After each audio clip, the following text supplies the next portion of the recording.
Sa ating mga balita, isinabatas na ni Pangulong Ferdinand R. Marcos Jr.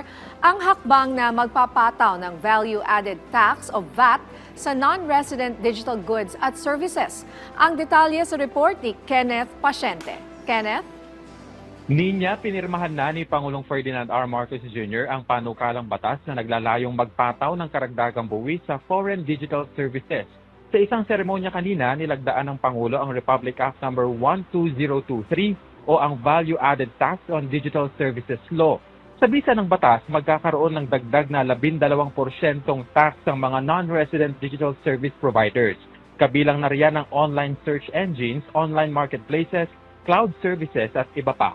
Ayon sa Pangulo, layo ng batas na ito na makatulong sa pamahalaan na makapag-generate ng additional revenue at maging patas sa mga local e-commerce providers. Katunayan, inaasahan na aabot sa 7.25 billion pesos ang makukolekta sa 2025 at 105 billion pesos naman hanggang 2029. Giit ng Pangulo, 5% ng kabuuang VAT na makukolekta kada taon ay ilalaan para sa local creative industry at iba pang hakbang ng pamahalaan para sa nation building. Hindi naman kabilang sa mapapatawan ng karagdagang buwis ang mga educational platforms nang sa gayon ay maging accessible pa rin ang mga ito.